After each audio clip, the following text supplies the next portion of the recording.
वाहने उड़ार तटी वो बंद कर देनी तो ना बंद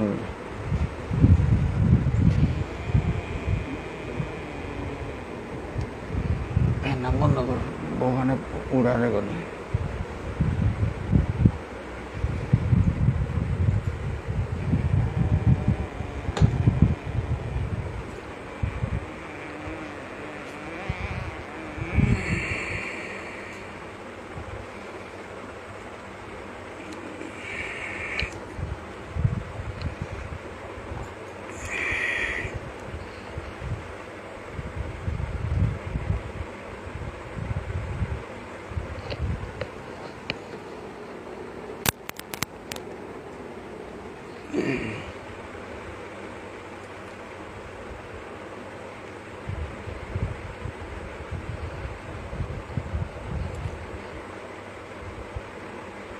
प्रिय विश्ववासी आज मंगलवार 11/6/2024 इंग्रेजी तारीख एखन आमी जगतेर मंगलेर जन्य आमार स्वरचित विश्व शांति स्थापने काने रसगोल्ला मंत्र काव्यग्रंथेर 21 नम्बर अंशटी पाठ करे फेसबुक लाइव टेलिकास्ट करছি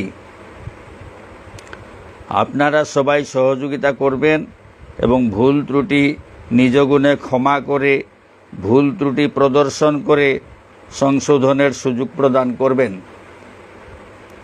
উল্লেখ্য এই ভিডিওটি ইউটিউবে আপলোড করার পর ফেসবুক গ্রুপে ইউটিউব লিংক শেয়ার করা হবে আপনারা উপভোগ এবং সহযোগিতা করবেন রাধে রাধে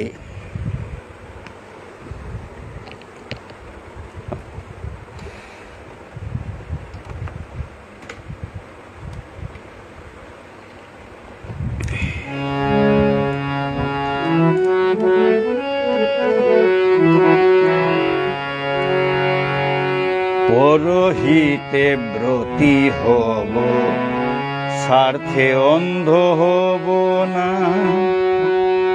কাম ক্রোধ লোভ মোহের শিকার মোরা হব না পরহিতে ব্রতী হব স্বার্থে অন্ধ হব না কাম ক্রোধ লোভ মোহের শিকার মোরা হব না অতি লোভে তাতি নষ্ট হয় বড় কষ্ট অতি লোভে তাতি নষ্ট হয় বড় কষ্ট নানা কুকর্মের তো থাকবো না আর থাকবো না আর থাকবো না হবে রিপুদমন আমরা সবাই মানুষ মানুষের সন্তান আমরা সবাই মানুষ মানুষের সন্তান পশুর মতো কেন কাটাবো দিন হেলায় পশুর মতো কেন কাটাবো দিন হেলায় কেন এত অপমান আমরা সবাই মানুষ মানুষের সন্তান আমরা সবাই মানুষ মানুষের সন্তান আমরা সবাই মানুষ মানুষের সন্তান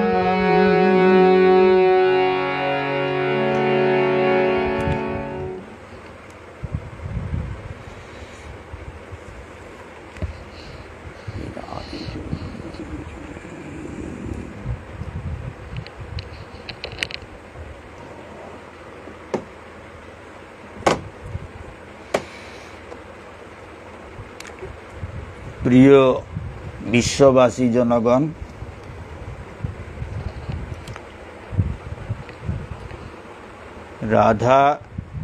রাধাষ্টমী দ্বিতীয় খণ্ড চলছে।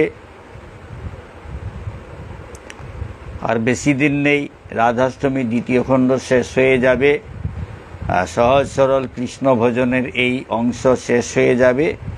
তারপর আবার বিশ্বশান্তির অন্যান্য কবিতাগুলো পাঠ শুরু হবে। যেগুলো বাকি আছে সেই কবিতাগুলো আবার শুরু হবে।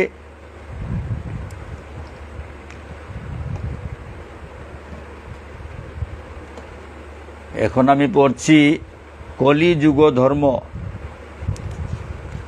গতদিন পড়েছি প্রেমিক চূড়ামণি কৃষ্ণ, গোপীভাবে যুগল সেবা, গৌর রাধা কৃষ্ণ সংবাদ। আজ পড়ছি কলিযুগ ধর্ম। কলিযুগের যুগধর্ম নাম সংকীর্তন। কলিযুগের যুগধর্ম নাম সংকীর্তন, উচ্চৈশ্বরে ঘরে ঘরে করহ কীর্তন। উচ্চৈশ্বরে ঘরে ঘরে করহ কীর্তন। স্থাবর জঙ্গম পশু পক্ষী কীট পতঙ্গ যত, স্থাবর জঙ্গম পশু পক্ষী কীট পতঙ্গ যত, ভূত প্রেত দৈত্যী দানা আরো শত শত। স্থাবর জঙ্গম পশু পক্ষী কীট পতঙ্গ যত, ভূত প্রেত দৈত্যী দানা আরো কত শত। এরকম স্থাবর জঙ্গম আছে, পশু পক্ষী কীট পতঙ্গ, তারপরে ভূত প্রেত দৈত্যী দানা আরো কত শত জীব আছে। ভাগ্যে যদি কারো হয় শ্রীনাম শ্রবণ, অনায়াসে মুক্তি পায় শাস্ত্রের বচন। ভাগ্য যদি কারো এই শ্রীনাম শ্রবণ হয়, কেউ যদি শ্রীনাম শ্রবণ করে, এই হরিনাম শ্রবণ করে, হরিনাম সংকীর্তন শ্রবণ করে, তাহলে অনায়াসে মুক্তি পায় শাস্ত্রের বচন। অনায়াসে মুক্তি পায়, শ্রবণ মাত্রেই মুক্তি পেয়ে যায়। শাস্ত্রে বলা হয়েছে চৈতন্য চরিতামৃত করহ পঠন, কৃষ্ণ প্রেম ভক্তি শিক্ষা করহ গ্রহণ। চৈতন্য চরিতামৃত করহ পঠন, কৃষ্ণ প্রেম ভক্তি শিক্ষা করহ গ্রহণ। কৃষ্ণ প্রেম কি এবং ভক্তি কি সেটা সেই শ্রীকৃষ্ণ চৈতন্য চরিতামৃতে বর্ণিত আছে। শ্রীকৃষ্ণ চৈতন্য মহাপ্রভু কিভাবে প্রেম করতে হয়, ভগবানের সঙ্গে কিভাবে প্রেম করতে হয়, কৃষ্ণ ভক্তি কিভাবে করতে হয়, সে সম্বন্ধে শিক্ষা দিয়েছেন। কৃষ্ণ প্রেম ভক্তি শিক্ষা করহ গ্রহণ। মহাপ্রভুর শিক্ষা আমি কিঞ্চিন মাত্র লিখি। সেই মহাপ্রভুর শিক্ষা আমি কিঞ্চিত মাত্র লিখেছি। কিঞ্চিত মাত্র লিখি, কিঞ্চিন মাত্র লিখি, সামান্য লিখেছি। আমার কোনো কৃতিত্ব নাই, গুরু বাক্য রাখি। সেটাতে আমার কোনো কৃতিত্ব নাই, শুধু গুরু বাক্য, গুরুর আদেশ মাত্র পালন করেছি। গুরুদেব আমাকে আদেশ দিয়েছেন, এভাবে করো, জগতের মঙ্গলের জন্য কিছু লেখালেখি করো, এই হচ্ছে ব্যাপার। হ্যাঁ, সেটাতে আমার কোনো কৃতিত্ব নেই। গুরুদেব শিক্ষা দিয়েছেন, গুরুদেব পথ দেখিয়েছেন, গুরুদেবের আদেশ অনুযায়ী, নির্দেশ অনুযায়ী আমি কিছু লিখেছি। এই হলো ব্যাপার। গুরুদেবের আদেশেই এই জগতের মঙ্গলের জন্য কিছু লেখালেখি করেছি। আমার কোনো কৃতিত্ব সেখানে নেই। গুরুদেবের আদেশ পালন করেছি। গুরুদেব চান জগতের মঙ্গল হোক, সুতরাং উনি নির্দেশ দিয়েছেন, আদেশ দিয়েছেন, এবং আমি সেই নির্দেশ অনুযায়ী লেখালেখি করি। কৃতে যধ্যায়ত বিষ্ণু ত্রেতায়াং যজত মখৈ, দ্বাপরে পরিচর্যায়াং কলৌ তদ্ধরি কীর্তনাৎ। শ্রীমদ্ ভাগবতে এই শ্লোকটি আছে, কৃতে যধ্যায়ত বিষ্ণু, কৃতে যধ্যায়ত বিষ্ণু ত্রেতায়াং যজত মখৈ, দ্বাপরে পরিচর্যায়াং কলৌ তদ্ধরি কীর্তনাৎ। সত্যযুগে বিষ্ণুর ধ্যান, সত্যযুগের বিষ্ণুর ধ্যান, ধ্যান করাটাই ছিল সত্যযুগের যুগ ধর্ম। কারণ ধ্যান করতে অনেক সময় লাগে। সত্যযুগে মানুষের আয়ু ছিল 1 লক্ষ বছর। সত্যযুগে মানুষের আয়ু ছিল 1 লক্ষ বছর। হ্যাঁ, ত্রেতায়াং যজত মখই, আর ত্রেতা যুগে যাগযজ্ঞ, ত্রেতা যুগে যাগযজ্ঞ, ত্রেতা যুগে 10,000 বছর আয়ু ছিল। দ্বাপরে পরিচর্যায়াং, আর দাপর যুগের যুগ ধর্ম ছিল পরিচর্যা, সেবা শুশ্রূষা করা, ভগবানের সেবা করা। দাপর যুগে 1000 বছর মানুষের আয়ু ছিল। কলৌ তৎ হরিকীর্তনাথ, কলিযুগে হরিনাম সংকীর্তন, কলিযুগে হরিনাম কীর্তন হলো কলিযুগের যুগ ধর্ম। কলিযুগের মানুষের আয়ু মাত্র 100 বছর, গড়ে 100 বছর কলিযুগে। সত্যযুগে আয়ু ছিল 1 লক্ষ বছর। অনেক বছর, হাজার হাজার বছর ধ্যান করতে পারত। দাপর যুগে যাগযজ্ঞ করতে অনেক সময় লাগে। সুতরাং 10,000 বছর আয়ু ছিল, তাই যাগযজ্ঞ করা সম্ভব ছিল। দাপর যুগে 1000 বছর সেবা শুশ্রূষা করার জন্য যথেষ্ট ছিল। কিন্তু কলিযুগে মাত্র 100 বছর আয়ু, কলিযুগে মাত্র 100 বছর আয়ু। এই এত কম সময়ের মধ্যে ধ্যানও করা যায় না, যাগযজ্ঞ করা যায় না, পরিচর্যা করারও সময় হয় না। তাই কলিযুগে মাত্র 100 বছরের মধ্যে এই হরিনাম সংকীর্তন হলো কলিযুগের যুগ ধর্ম। হরিনাম সংকীর্তনের মাধ্যমে অতি শীঘ্রই 1 লক্ষ আয়ু নিয়ে যে কাজ সম্ভব হতো ধ্যান করে, এবং 10,000 আয়ু নিয়ে যে কাজ হতো, যে যাগযজ্ঞ হতো ত্রেতা যুগে, এবং 1000 আয়ু নিয়ে যে পরিচর্যা হতো দাপর যুগে, সেই সব কিছু কলিযুগে 100 বছরের হরিনাম কীর্তনের মাধ্যমে অতি সহজেই সম্পন্ন হয়। তাই এই হরিনাম সংকীর্তনের নির্দেশ দেওয়া হয়েছে। কলিযুগের সময় খুব কম, তাই হরিনাম সংকীর্তনে যাতে সহজে মানুষ উদ্ধার পেতে পারে, সহজে ভগবানের সান্নিধ্য লাভ করতে পারে, তার জন্য হরিনাম সংকীর্তনের নির্দেশ দেওয়া হয়েছে। হরের নাম ইব কেবলম, কলৌ নাস্তিয়েব গতিরন্যথা। বৃহন্নারদীয় পুরাণে আছে এই মন্ত্র, হরের নাম ইব কেবলম, কলৌ নাস্তিয়েব গতিরন্যথা। হরিনাম, কেবল হরিনাম। হরিনাম বিনা কলিযুগে অন্য গতি নাই। ভগবানের নাম কীর্তন ছাড়া কলিযুগে আর অন্য গতি নাই বলছে। শুধু হরিনাম, কেবল হরিনাম বিনা কলিযুগে অন্য গতি নাই। এটাই হচ্ছে, এই হরিনাম সংকীর্তনই হচ্ছে কলিযুগের যুগ ধর্ম। সেটা শ্রীকৃষ্ণ চৈতন্য মহাপ্রভু এসে প্রবর্তন করলেন। সেই যুগ ধর্ম প্রচার করলেন শ্রীকৃষ্ণ চৈতন্য মহাপ্রভু। তাই শ্রীকৃষ্ণ চৈতন্য প্রীতি হৃদয় করিয়াস, কলিযুগ ধর্ম কহে নিরূপম দাস। শ্রীকৃষ্ণ চৈতন্য প্রীতি হৃদয় করিয়াস, কলিযুগ ধর্ম কহে নিরূপম দাস। এখানে কলিযুগ ধর্ম কবিতাটি শেষ হল। পরবর্তী কবিতা হচ্ছে ব্রজের কৃষ্ণ। কবিতাটির নাম হচ্ছে ব্রজের কৃষ্ণ। বৃন্দাবন ছেড়ে কৃষ্ণ অন্যত্র না যায়, ভক্তের প্রেমে বিভোর হয়ে ইতস্তত ধায়। বৃন্দাবন ছেড়ে ভগবান শ্রীকৃষ্ণ অন্য কোথাও যান না। তিনি নিজেই বলেছেন, বৃন্দাবনং পরিত্যজ্য পাদমেকং ন গচ্ছামি। আমি বৃন্দাবন ছেড়ে 1 পা বাহিরে যাই না, এই বলেছেন। কিন্তু পরবর্তী লাইনে লেখা আছে যে ভক্তের প্রেমে বিভোর হয়ে ইতস্তত ধায়। আর যখন ভক্ত অন্য কোথাও থাকেন, সেই ভক্তের প্রেমে বিভোর হয়ে সেই যে বৃন্দাবন পরিত্যাগ করে আমি এক পা বাহিরে যাই না, সে কথাটা তিনি ভুলে যান। হ্যাঁ, ভক্তের প্রেমে বিভোর হয়ে ইতস্তত ধায়, ইতস্তত ধায়, যেদিকে সেদিকে তিনি ধাবিত হন। ভক্তের প্রেমে বিভোর হয়ে, ভক্ত যেখানে থাকে সেখানে তিনি বিভোর হয়ে সেখানে যাত্রা করেন। কৃষ্ণ যদি ব্রজ ছেড়ে, কথাটা কিন্তু ঠিক থাকে, তিনি যে বৃন্দাবন ছেড়ে কোথাও যান না, কথা কিন্তু ঠিক থাকে। কিভাবে?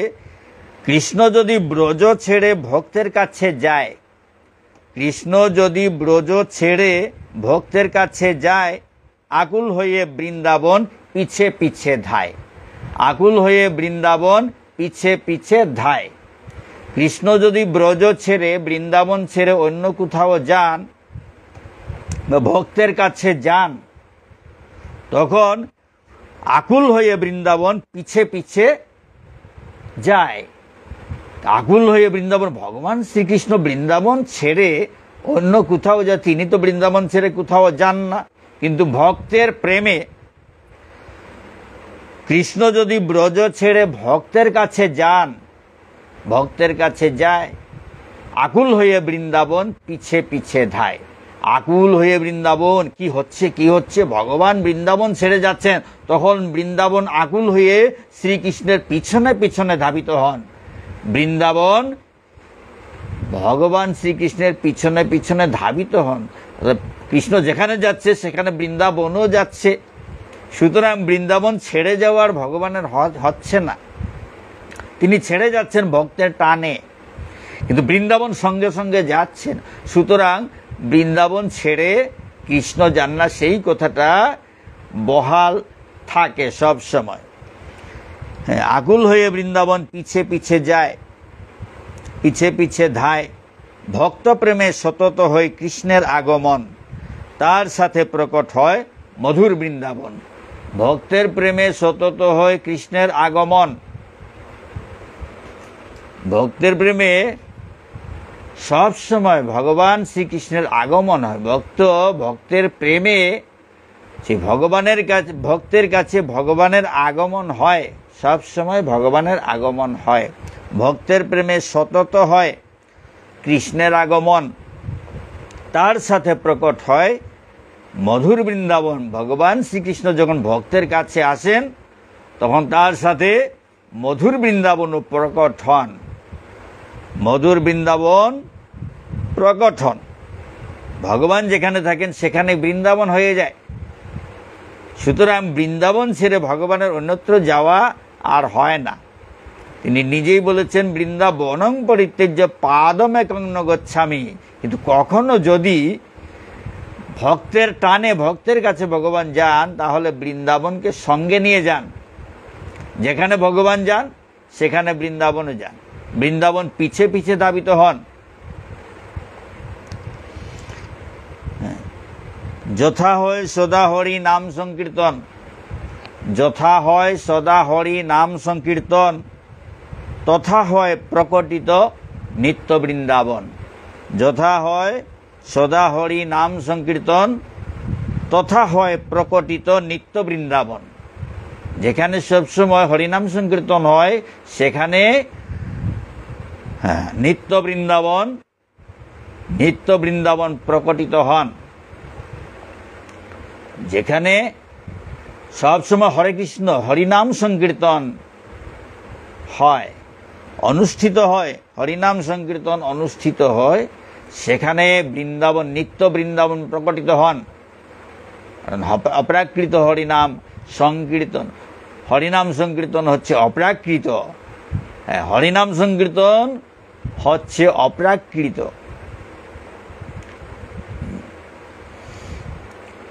সেই অপ্রাকৃত হরিনাম সংকীর্তন যেখানে সব সময় চলে, সেখানে নিত্য বৃন্দাবন প্রকটিত হন। ব্রজবাসীর পদধূলি হৃদে করি আস, ব্রজবাসীর পদধূলি হৃদে করি আস, ব্রজের কৃষ্ণ কথা কহে নিরূপম দাস। ব্রজের কৃষ্ণ কথা কহে নিরুপম দাস। ব্রজবাসীর পদতুলি হৃদয় করিয়াস, ব্রজের কৃষ্ণ কথা কহে নিরুপম দাস। এই ব্রজের কৃষ্ণ কবিতাটি এখানে শেষ হল।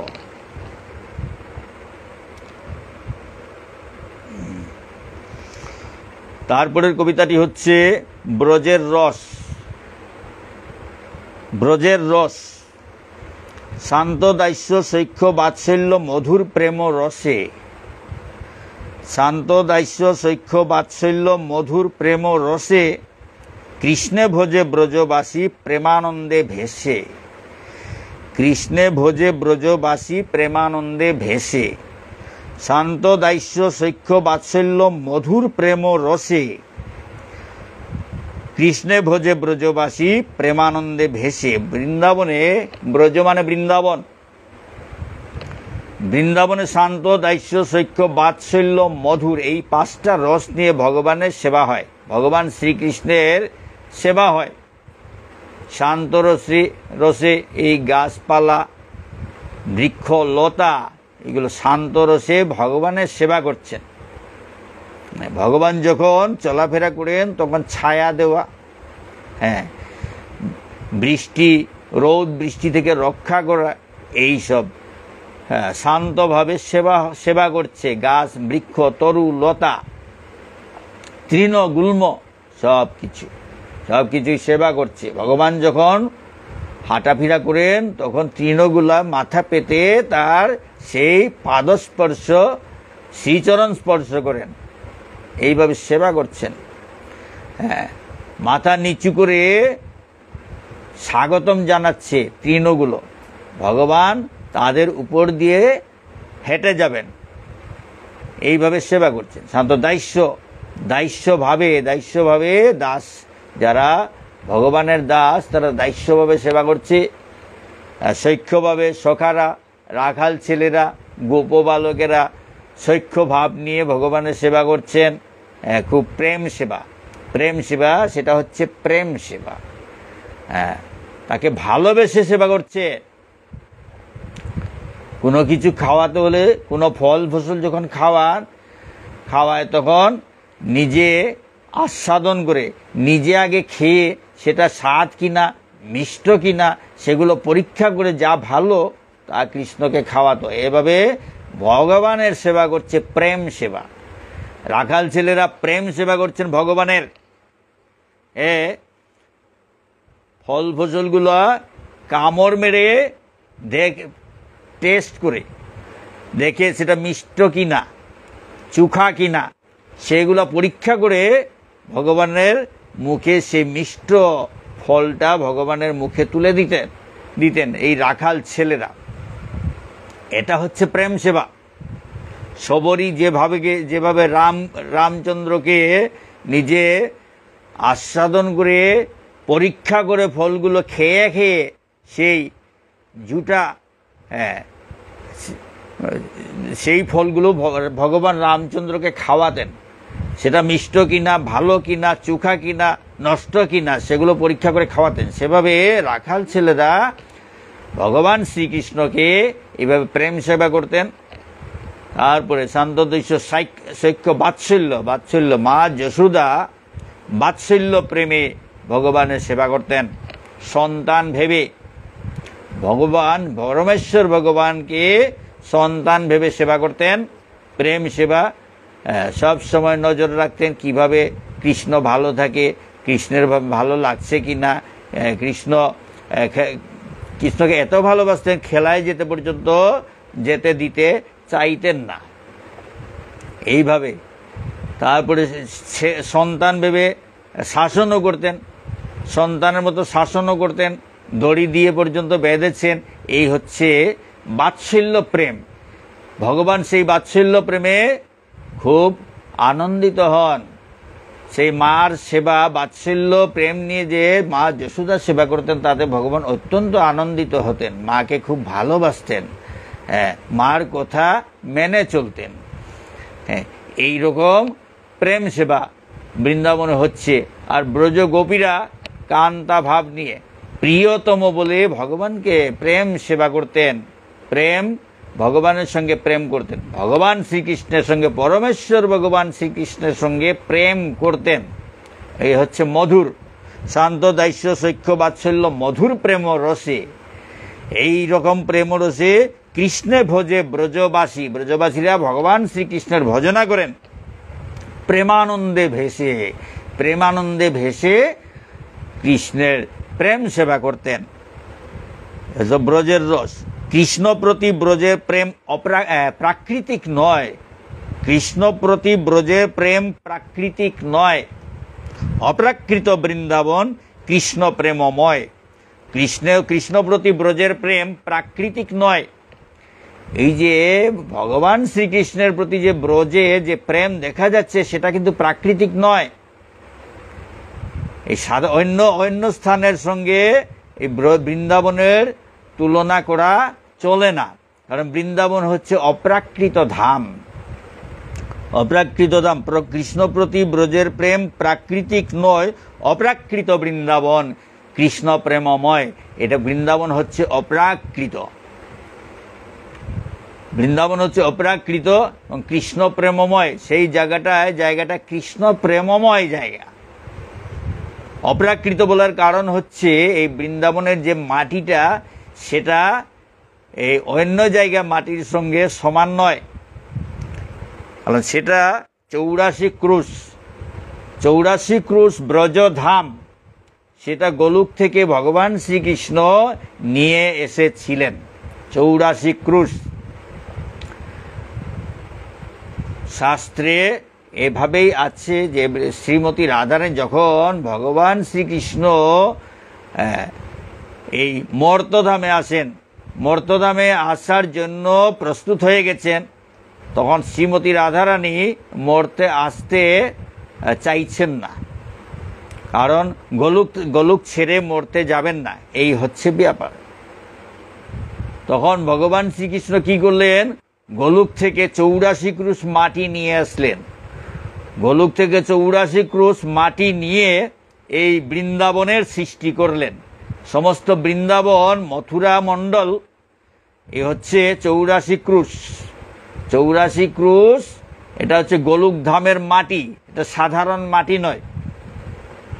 অনেকে সাধারণ মাটির মতো সেটাকে ঘৃণা করে, ময়লা হয়ে গেছে, এই হয়ে গেছে, সেই হয়ে গেছে, অনেক কিছু বলে। কিন্তু যাই হোক না কেন, কিন্তু বৃন্দাবনের মাটি সেটা হচ্ছে গোলক ধামের মাটি। ভগবান নিয়ে গোলক ধাম থেকে মাটি নিয়ে এসে 84 ক্রুশ বৃন্দাবন সৃষ্টি করেছেন। রাধাকুণ্ড, শ্যামকুণ্ড সব, এই গোবর্ধন, মথুরা শ্রীকৃষ্ণের জন্মস্থান থেকে শুরু করে সব 84 ক্রুশ জায়গা গোলকধাম থেকে নিয়ে আসা হয়েছে। সুতরাং এই মাটির সঙ্গে এই জগতের অন্য কোনো জায়গার মাটির তুলনা হয় না। তাই বৃন্দাবন হচ্ছে অপ্রাকৃত। তাই সেই বৃন্দাবনে পৃথিবীর বিভিন্ন স্থান থেকে বৃন্দাবনের আকর্ষণে যাতায়াত আসা যাওয়া করছেন, বৃন্দাবনের দিকে ধাবিত হচ্ছেন, বৃন্দাবন দর্শন করতে যাচ্ছেন, বৃন্দাবনের ব্রজের ধুলি নিয়ে আসছেন। কেন? কারণ সেই বৃন্দাবন হচ্ছে অপ্রাকৃত গোলক ধামের মাটি। 84 ক্রুশ গোলক ধাম থেকে, তাই 84 ক্রুশ পরিক্রমা হয়, 84 ক্রুশ পরিক্রমা হয়। হ্যাঁ, 84 ক্রুশ পরিক্রমা করার জন্য কত হাজার হাজার মানুষ কত দূর দূরান্তর থেকে যাচ্ছেন বৃন্দাবন। আর বৃন্দাবন হচ্ছে অপ্রাকৃত বৃন্দাবন কৃষ্ণ প্রেমময়। অপ্রাকৃত বৃন্দাবন কৃষ্ণ প্রেমময়, সেটা কৃষ্ণ প্রেমময়। বৃন্দাবন হচ্ছে কৃষ্ণ প্রেমময়। সেই ব্রজের রসে যদি কেহ মগ্ন থাকে, সেই ব্রজের রসে যদি কেহ মগ্ন থাকে, সেই ব্রজের রস শান্ত দাস্য সখ্য বাৎসল্য মধুর, সেই রসগুলো যে কোনো একটা রস বা সব রস, এই রসে যদি কেউ বৃন্দাবনের বাহিরের যদি কেউ সেই রসে মগ্ন থাকে, দয়াল গুরু, অবশ্যই দয়াল গুরু নিয়ে যাবে তাকে। দয়াল গুরু এসে তাকে সেই বৃন্দাবন ধামে নিয়ে যায়। হ্যাঁ, সেই ব্রজের রসে যদি কেহ মগ্ন থাকে, যেমন শান্ত রস হোক, দাস্য রস হোক, শৈক্ষ রস হোক, বাৎসল্য রস হোক, এইরকম বিভিন্ন ভক্ত আছে এই জগতের মধ্যে। অনেক স্থানে অনেক ভক্ত আছে। কেউ কেউ শান্ত রসে ভজনা করছেন, কেউ দাস্য রসে ভজনা করছেন, কেউ শৈক্ষ রসে, কেউ বাৎসল্য রসে, কেউ মধুর রসে। এইরকম বিভিন্ন রস নিয়ে অনেক ভক্ত জগতের মধ্যে আছেন। এইরকম যদি কোথাও যদি কোনো ভক্ত সেই রসে ভজন করতে চান, ভগবানের সেবা করতে চান, তাহলে ভগবান জীবের নিস্তার লাগি নন্দসুত হরি, ভুবনে প্রকাশন গুরুরূপ ধরি। গুরুরূপ ধারণ করে সেই ভক্তকে সেই রকম পথে নিয়ে যান, তাকে কৃপা করেন, তাকে কৃষ্ণমন্ত্রে দীক্ষা দিয়ে ব্রজে যাওয়ার রাস্তা তৈরি করে দেন। এই হচ্ছে ব্যাপার। সেই ব্রজের রসে যদি কেহ মগ্ন থাকে, অবশ্যই দয়াল গুরু নিয়ে যাবে তাকে। হ্যাঁ, কেউ যদি ওই রসে বা শান্ত রসেই হোক, দাস্য রসেই হোক, শৈক্ষ রসেই হোক, বাৎসল্য রসেই হোক বা মধুর রসেই হোক, যদি কেউ যদি মগ্ন থাকে, তাহলে ভগবান কি করেন, তার সেই আকাঙ্ক্ষা দেখে, তার সেই ভজন দেখে সন্তুষ্ট হয়ে তিনি গুরুর রূপ ধারণ করে তাকে এসে দীক্ষা দিয়ে যান। তুমি এইভাবে ভজন করতে থাকো, সময় মতো তুমি গিয়ে সেখানে পৌঁছবে। এরকম একটা পথ প্রদর্শন করেন গুরু। কি করেন? পথ প্রদর্শন করেন। পথ প্রদর্শক হলেন সদ্গুরু। সদ্গুরু, হ্যাঁ। রূপ রঘুনাথ পদ হৃদে করিয়াস, ব্রজরস কথা কহে নিরুপম দাস। রূপ রঘুনাথ পদ হৃদে করিয়াস, ব্রজরস কথা কহে নিরুপম দাস। রূপ রঘুনাথ রূপ গোস্বামী, রঘুনাথ দাস গোস্বামী শ্রীকৃষ্ণ চৈতন্য মহাপ্রভুর পার্ষদ 6 গোস্বামী। এই যে জয়রূপ সনাতন ভট্ট রঘুনাথ, শ্রীজীব গোপাল ভট্ট দাস রঘুনাথ, এইরকম 6 গোস্বামী আছে। সেই রূপ রঘুনাথ, সেই রূপ গোস্বামী এবং রঘুনাথ দাস গোস্বামীর কথা এখানে উল্লেখ করা হচ্ছে। রূপ রঘুনাথ পদ হৃদে করিয়াস, ব্রজ রস কথা কহে নিরুপম দাস। এই রূপ রঘুনাথ এরকম 6 গোস্বামীদের কৃপা ছাড়া এই ব্রজ রস কথা তা উপলব্ধি করা সম্ভব নয়। তাই তাদের শরণাগত হতে হয়। তাই বলা হচ্ছে রূপ রঘুনাথ পদ হৃদে করিয়াস, ব্রজ রস কথা কহে নিরুপম দাস। শ্রীকৃষ্ণের এখন পরবর্তী কবিতা হচ্ছে শ্রীকৃষ্ণের লুকাচুরি। শ্রীকৃষ্ণের লুকাচুরি। ঈশ্বরের নাম রূপ গুণের অন্ত নাই। ঈশ্বরের নাম রূপ গুণের অন্ত নাই, যে যেভাবে ভজে সে সেইভাবে পায়। পরমেশ্বর ভগবানের রূপ, নাম রূপ এবং গুণের অন্ত, তা অনেক নাম। পরমেশ্বর ভগবানের অনেক নাম, অনেক রূপ, অনেক গুণ আছে। যে যেভাবে ভজে সে সেইভাবে পায়। যে যেরকম ভজে সে সেই রকম পায়। কেউ নিরাকার ভজে, কেউ সাকার ভজে। হ্যাঁ, কেউ নিরাকার ভজে, কেউ ভজে সাকার। কেউ নিরাকার ভজে, কেউ ভজে সাকার। ভক্তের ইচ্ছা হেতু কৃষ্ণের বিবিধ প্রকার। ভক্তের ইচ্ছা হেতু কৃষ্ণের বিবিধ প্রকার। সব ভক্ত তো একরকম নয়। সুতরাং ভক্তের ইচ্ছা অনুযায়ী ভগবান রূপ ধরেন, বিবিধ প্রকার রূপ ধরেন, বিভিন্ন প্রকারের রূপ ধারণ করছেন ভগবান। কারণ ভক্ত যে রূপ পছন্দ করেন সেই অনুযায়ী ভক্ত তার পছন্দ অনুযায়ী রূপ ধারণ করেন। কেউ নিরাকার ভজে, কেউ ভজে সাকার। কেউ নিরাকার ভজে, নিরাকার রূপ যা দেখাই যায় না সেই নিরাকার কেউ ভজন করতে চায়। সেই নিরাকার রূপকেই, নিরাকার ভগবানকেই পছন্দ করেছেন। সুতরাং তার জন্য নিরাকার রূপ ধারণ করেন, নিরাকার হয়ে থাকেন। এবং যারা সাকার রূপ, সাকার মানে কোনো একটা আকৃতি রূপ, যে ভক্ত আকৃতি বিশিষ্ট রূপ পছন্দ করেন তার জন্য তিনি আকৃতি ধারণ করেন। হ্যাঁ, কৃষ্ণ বিষ্ণু এরকম বিভিন্ন আকৃতি ধারণ করেন। ভক্তের ইচ্ছা হেতু কৃষ্ণের বিবিধ প্রকার, কৃষ্ণ মানে ভগবান, পরমেশ্বর ভগবানের নামই কৃষ্ণ। অনেক নাম আছে, তা আমি তো কৃষ্ণ বলেই জানি। হ্যাঁ, অনেক নাম আছে, অনেক ধর্মে অনেক নাম। ভগবান তো একজন, ঈশ্বর তো এক এবং অদ্বিতীয়। ঈশ্বর একজন, নাম তো অনেক। হ্যাঁ, বৈষ্ণবের পদধূলি হৃদে করিয়াস কৃষ্ণ গুণ গায় নিরূপম গুরুদাস। বৈষ্ণবের পদধূলি হৃদে করিয়াস কৃষ্ণ গুণ গায় নিরূপম গুরুদাস।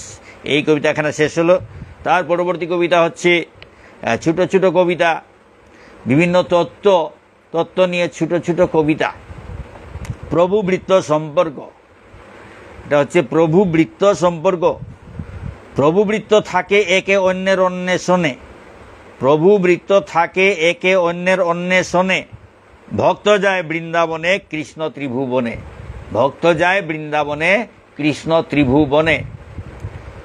প্রভু বৃত্ত থাকে একে অন্যের অন্বেষণে, প্রভু থাকে বৃত্তের অন্বেষণে এবং বৃত্ত থাকে প্রভুর অন্বেষণে। একে অন্যের অন্বেষণে থাকে, অন্য একে অন্যকে খুঁজতে থাকে। ভক্ত ভগবানকে খুঁজতে থাকে, ভগবান তার ভক্তকে খুঁজতে থাকে। এই হচ্ছে ব্যাপার।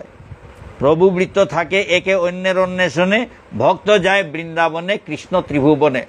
ভক্ত ভগবানকে খুঁজতে খুঁজতে বৃন্দাবনে যায়, ভগবানের খুঁজে বৃন্দাবন যাইতেছে, বৃন্দাবন যাচ্ছেন ভক্ত, আর ভক্তকে খুঁজতে কৃষ্ণ ত্রিভুবন ঘুরছেন।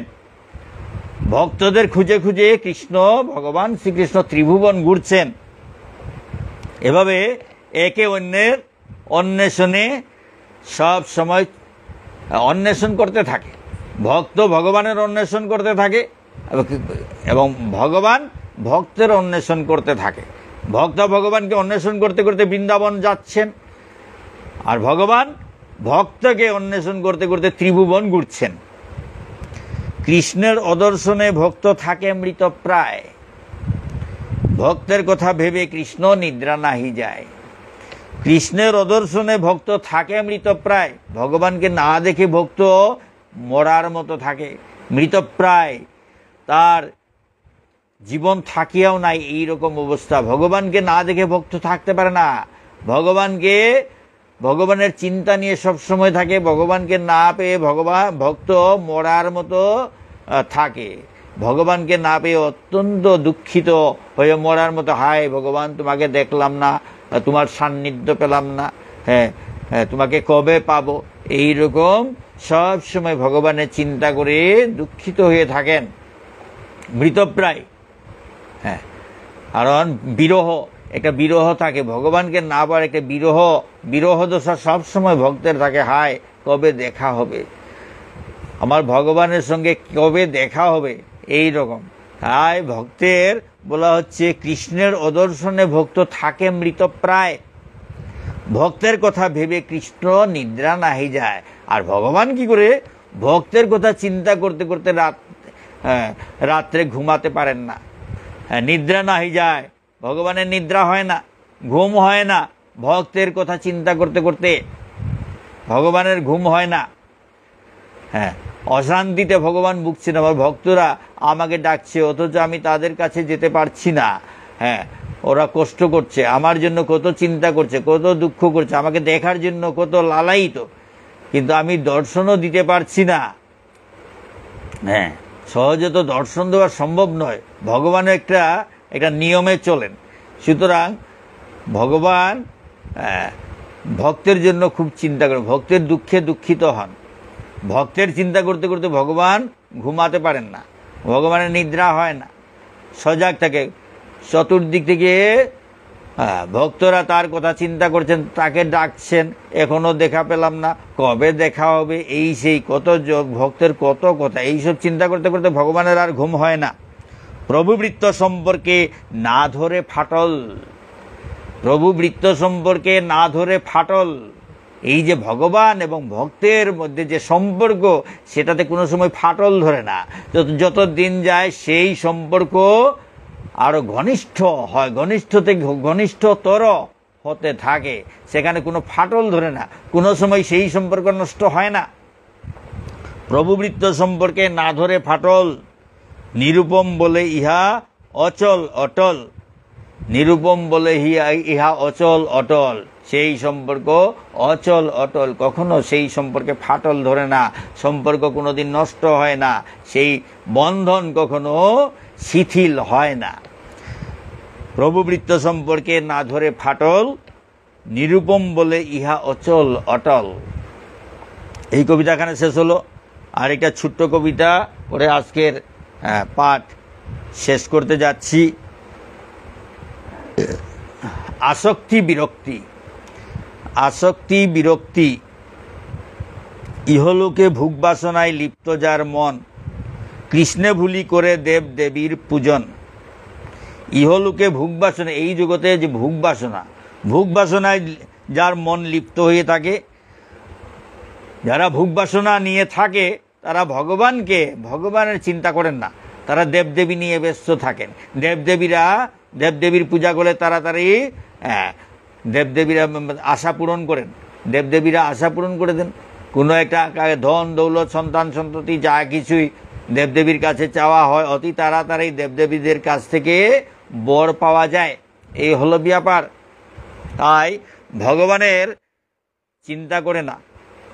যারা ভোগ বাসনায় মত্ত, ভোগ বাসনায় লিপ্ত, তারা দেবদেবী নিয়েই মত্ত থাকেন। কারণ দেবদেবীদের কাছে কোনো কিছু চাইলে পরে তাড়াতাড়ি পাওয়া যায়, কিন্তু ভগবানের কাছে কোনো কিছু চাইলে পাওয়া যায় না, সহজে পাওয়া যাবে না। এই হচ্ছে ব্যাপার। ভগবানকে সন্তুষ্ট করার অনেক কষ্ট, অনেক নিয়ম নীতি আছে। ভগবানকে সন্তুষ্ট করতে গেলে অনেক ত্যাগ করতে হবে, সেই অনেক ধরনের নিয়ম আছে। তা ভগবানকে তো ভালোবাসতে হয়, তা ভালোবাসা তো সবের পক্ষে সম্ভব হয় না। তো ভগবানকে ভালোবাসলে ভগবান সন্তুষ্ট হন। কোনো কিছু দিয়ে ভগবানকে সন্তুষ্ট করা যায় না, প্রেম ভক্তি দিয়ে ভগবানকে সন্তুষ্ট করা যায়। কিন্তু প্রেম ভক্তি সেটা সবের কাছে সহজ নয়।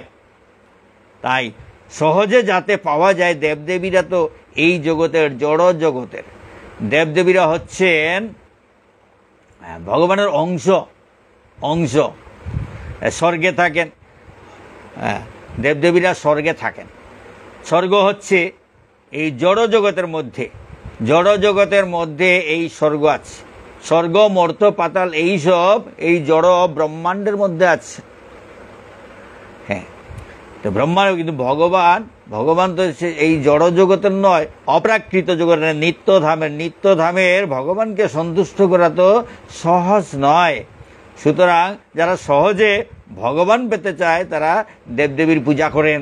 হ্যাঁ, অনেক ফিল্ডিং গাড়ি টাড়ি অনেক কিছুর দরকার হয়, তখন দেবদেবীরা তাদেরকে আশীর্বাদ দিয়ে তাদের মনোবাসনা পূরণ করেন। তার জন্য ইহলোকে ভোগ বাসনায় লিপ্ত যার মন, কৃষ্ণে ভুলি করে দেব দেবীর পূজন। কৃষ্ণে ভুলি, ভগবানকে ভুলে যায়, ভুলে গিয়ে দেবদেবীর পূজা করে থাকেন। দেবদেবীর পূজা সবাই করে, শ্রদ্ধা সবাই করি, হ্যাঁ, কিন্তু ভগবানকে ভুলে দেবদেবীর পূজা করা উচিত নয়।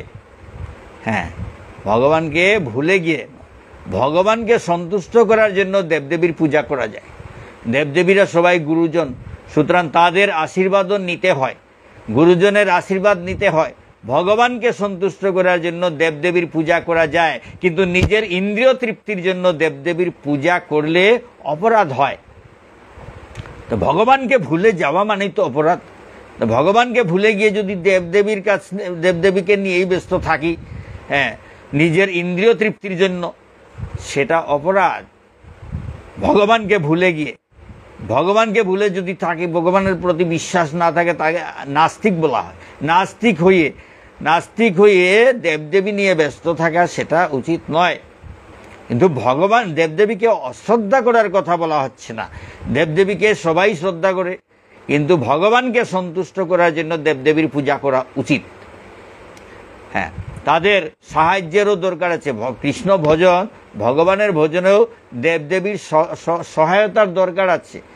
এমনকি এই প্রাকৃত জগতের রাজা মন্ত্রীর সহায়তারও দরকার আছে। ভগবানের সেবা পূজায় এই রাজা মন্ত্রীর সহযোগিতারও দরকার আছে। কিন্তু ভগবানের সন্তুষ্টি বিধানের জন্য সবার কাছে যাওয়া যায়, কিন্তু ভগবানকে ভুলে কারো কাছে যাওয়া যায় না। ভগবানকে অশ্রদ্ধা করে, অপমানিত করে, অগ্রাহ্য করে কোনো দেবদেবীর কাছে যাওয়া উচিত নয়, কোনো রাজা মন্ত্রীর কাছে যাওয়া উচিত নয়।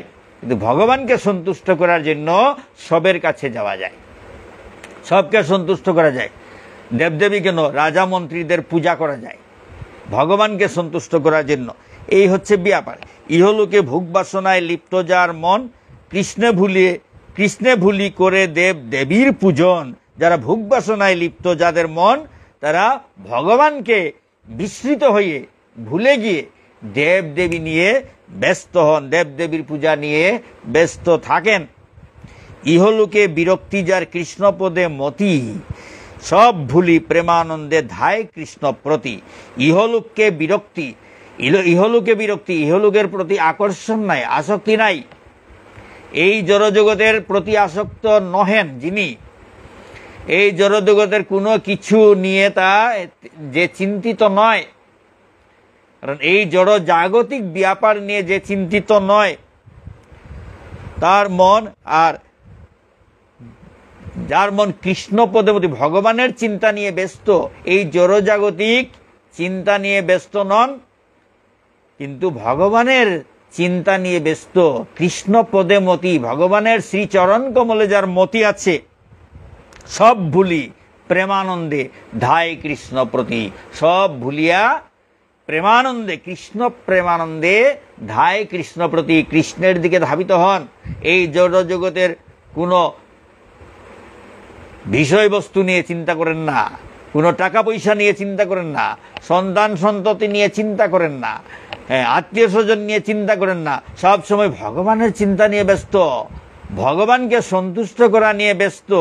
তিনি এই জড়জগতের কোনো কিছুর প্রতি আকৃষ্ট নন, এবং যিনি ভগবানের শ্রীচরণ কমলের দিকে ধাবিত হন, সব ভুলি প্রেমানন্দে কৃষ্ণপদে যার মতি, ভগবান শ্রীকৃষ্ণের, ভগবানের পরমেশ্বর ভগবানের শ্রীচরণ কমলের দিকে যার মতি, তিনি সব ভুলি প্রেমানন্দে ধায় কৃষ্ণ প্রতি। সব ভুলিয়া প্রেমানন্দে, কৃষ্ণ প্রেমানন্দে, ভগবানের পরমেশ্বর ভগবানের প্রেমানন্দে, সেই পরমেশ্বর ভগবান শ্রীকৃষ্ণের দিকে ধাবিত হন। পরমেশ্বর ভগবান বলতে আমি কৃষ্ণকে বুঝি, কারণ ভগবানের অনেক নাম, আমি কৃষ্ণ নামটাকেই গ্রহণ করেছি, সুতরাং কৃষ্ণ বলছি। অনেকে অনেক নাম ধরে ভগবানের সেবা পূজা করেন।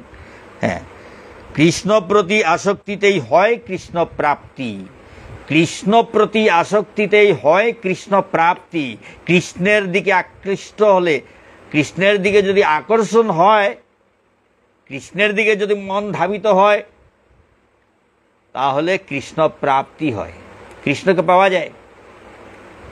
কৃষ্ণ প্রতি আসক্তিতেই হয় কৃষ্ণ প্রাপ্তি। মন যদি এই জড়জগতে না থেকে ভগবানের দিকে ধাবিত হয়, তাহলে ভগবানকে পাওয়া যায়। আর ভগবানকে ভুলে গিয়ে যদি এই জড় জাগতিক বিষয়ের পেছনে পেছনে মন ছুটতে থাকে, তাহলে ভগবানকে আর পাওয়া যাবে না, শুধু এই জগতের জড় বস্তুগুলাই পাওয়া যাবে। কৃষ্ণ প্রতি আসক্তিতেই হয় কৃষ্ণ প্রাপ্তি, নিরূপম বলে নাহি চাহি ভুক্তি মুক্তি। কৃষ্ণের প্রতি আসক্তি হলে কৃষ্ণ প্রাপ্তি হয়। নিরূপম বলছে কি কবি, নিরূপম গীতিকার নিরূপম বলছেন, নাহি চাহি ভুক্তি মুক্তি, আমি ভুক্তিও চাই না, মুক্তিও চাই না, কোনো কিছু চাই না, আমি শুধু সেই পরমেশ্বর ভগবান শ্রীকৃষ্ণের শ্রীচরণ কমলের সান্নিধ্য যাতে লাভ হয় তাই চাই। আর কৃষ্ণ প্রতি আসক্তিতে হয় কৃষ্ণ প্রাপ্তি, নিরূপম বলে নাহি চাহি ভুক্তি মুক্তি। সুতরাং সেই পরমেশ্বর ভগবানের চিন্তা করতে হয়, তার ভজন করতে হয়। জড় জাগতিক নশ্বর, এই নশ্বর জড় জাগতিক কামনা বাসনা নিয়ে মত্ত না হয়ে, সব কিছু করার দরকার, কর্ম তো করতে হয়, কিন্তু ভগবানের সন্তুষ্টি বিধানের জন্য যাতে কর্মগুলো হয় সেদিকে খেয়াল রাখতে হয়। আর ভগবানকে ভুলে গিয়ে শুধু এই জড়জগতের বিষয় নিয়েই যদি মত্ত থাকি, তাহলে মৃত্যু যখন হবে তখন আমরা কোথায় যাব? তো ভগবানের শরণাগত যদি হয়ে থাকি, তাহলে একটা যাওয়ার রাস্তা থাকে। কিন্তু এই জড়জগতের বস্তু নিতে গেলে এই জড়জগতেই থাকতে হবে। এই জড়তে বারবার এই জড়জগতে জন্মগ্রহণ করতে হয়। এই জড়জগতে বারবার জন্মগ্রহণ করে কী লাভ? পরমেশ্বর ভগবানের সেই পরম ধাম, পরম আশ্রয়, যেখানে গেলে পরে আনন্দ, ঈশ্বর পরম কৃষ্ণ সচ্চিদানন্দ বিগ্রহ, পরমেশ্বর ভগবান হচ্ছেন সচ্চিদানন্দ বিগ্রহ, সেখানে আনন্দময় স্থান, সেটা হচ্ছে ভগবানের সেই ধাম হচ্ছে পরম আনন্দ। সেখানে দুঃখের কোনো লেশ মাত্র নেই, হ্যাঁ, কোনো টেনশন নেই, কোনো চিন্তা নেই। যেখানে গেলে কোনো চিন্তা হয় না, কোনো দুঃখ হয় না, জরা মৃত্যু ব্যাধির কোনো লেশ মাত্র নেই। সেখানে শুধু আনন্দ, আনন্দের পর আনন্দ, ভগবানের সান্নিধ্য লাভ করে ভগবানের সঙ্গে আনন্দ উপভোগ করা, তা না চেয়ে এই জড়জাগতিক নশ্বর বস্তু নিয়ে সময় নষ্ট করার কি দরকার? যে বুদ্ধিমান, যিনি বুদ্ধিমান, তিনি যেই জন কৃষ্ণ বোঝে সে বড় চতুর। যিনি ভগবানের ভজনা করেন তিনি হচ্ছেন চতুর, খুব চালাক, খুব বুদ্ধিমান। কারণ সেখানে চিরদিনে চিরস্থায়ী আনন্দের সন্ধান আছে। চিরস্থায়ী আনন্দে আশ্রিত হওয়া যায়। ভগবানের কাছে আশ্রিত হলে, ভগবানের আশ্রয়ে একবার গেলে চিরস্থায়ী আনন্দ উপভোগ করা যায়। সেখান থেকে আর বিচ্যুত হওয়ার সম্ভাবনা থাকে না। আবার জড়জগতে জন্মগ্রহণ করতে হয় না। কিন্তু এই জড়জগতের কামনা বাসনা দিয়ে যদি আমরা মত্ত থাকি, তাহলে বারবার এই জড়জগতেই জন্মগ্রহণ করতে হবে এবং পাপ ভুগতে হবে। সুতরাং পরমেশ্বর ভগবানের দিকে মনকে নিয়ে যেতে হবে, তার চিন্তা করতে হবে, তার প্রতি আকৃষ্ট হতে হবে, তাহলে ভগবানকে পাওয়া যায়। আর ভগবানকে পাওয়া মানেই চিরদিনের আনন্দ, চিরসুখ পাওয়া যায়। চিরসুখে সেখানে ভগবানের সেবা করে থাকা যায়। সুতরাং সেটা না করে বুকার মতো এই জড়জাগতিক বস্তু নিয়ে চিন্তা করে সময় নষ্ট করা, কামনা বাসনা নিয়ে কত হিংসা টিংসা হচ্ছে, এই জড়জগতে কত মাইদাঙ্গা, অনেক কিছু অশান্তির এই জড়, এই কামনা বাসনা নিয়ে কত অশান্তি হচ্ছে। এই অশান্তিটাকেই ভালোবেসে থাকা, এটা বোকামি ছাড়া আর কিছু নয়। এই সব ছেড়ে যদি আমরা পরমেশ্বর ভগবানের চিন্তা করি, তাহলে সেই পরমেশ্বর ভগবানের আনন্দময় স্থানে চিরদিনের জন্য আমরা স্থায়ী হতে, সেখানে আর ঘরের চিন্তা করতে হয় না, হ্যাঁ, ঘরের অভাব নাই। হ্যাঁ, কত সুন্দর ভগবানের সান্নিধ্যে, কত সুন্দর পরমেশ্বর ভগবান, যার উপরে কেউ নেই, তার সেখানে কি ঘরের অভাব? এখানে ঘর নিয়েও চিন্তা, সব কিছু নিয়ে চিন্তা, সব সময় টেনশন, কি দরকার? এখানে এই টেনশন নিয়ে বারবার জন্মগ্রহণ করে টেনশন উপভোগ করার কি দরকার? সুতরাং যিনি বুদ্ধিমান, তিনি এই সব ছেড়ে ভগবানের চিন্তা করে কর্ম করা যায়। ভগবানের জন্য কর্ম করতে হয়, চাকুরি করতে হয়, কিন্তু সব কিছুর উদ্দেশ্য যেন ভগবানকে সন্তুষ্টি বিধানের জন্য হয়, ভগবানকে সেবা করার জন্য, ভগবানের সেবা বলে সব কর্ম করতে হয়। তাহলে কোনো হিংসা টিংসা মনে উদিত হয় না, কারো ক্ষতির চিন্তা করার মনে উদিত হয় না। এর সব সময় ভগবানকে সন্তুষ্টি করা, এই চিন্তা নিয়ে যদি আমরা কর্ম করি, তাহলে কর্মগুলো সব শুদ্ধ হয়ে যায়, কর্ম সুন্দর হয়। আর নিজের স্বার্থের জন্য যদি কর্ম করি, তাহলে কর্মে ফাঁকি থাকে। নিজের ইন্দ্রিয় তৃপ্তির জন্য যদি আমরা কর্ম করি, তাহলে কর্মে ফাঁকি থাকে। ভগবানের সন্তুষ্টি বিধানের জন্য যদি আমরা করি, তাহলে কর্মে ফাঁকি থাকে না, কারণ ভগবান অসন্তুষ্ট হবেন এই ভয় মনের মধ্যে থাকে। তা ভগবান যাতে সন্তুষ্ট হন, সেই উদ্দেশ্যে যদি আমরা কর্ম করি, তাহলে কর্মে কোনোদিন ফাঁকি আসতেই পারে না। তো ভগবানের সন্তুষ্টি বিধানের উদ্দেশ্যে সেই কর্ম অতি সুন্দর হয়, জগতের মঙ্গল হয় সেই কর্মে। আর যখন নিজের ইন্দ্রিয় তৃপ্তির জন্য কর্ম করে কেউ, তাহলে জগতের মঙ্গল হয় না। সুতরাং ভগবানের জন্যই সব কিছু করতে হয়। কৃষ্ণ প্রতি আসক্তিতেই হয় কৃষ্ণ প্রাপ্তি, নিরূপম বলে নাহি চাহি ভুক্তি মুক্তি। আমি এই জগতে ভোগ করতেও চাই না, মুক্তিও, আমি কর্ম থেকে মুক্তিও চাই না, আমি শুধু ভগবানের সন্তুষ্টি বিধানটাই চাই। এখানে আজকের পাঠ শেষ হলো। আগামী মঙ্গলবার আবার দেখা হবে।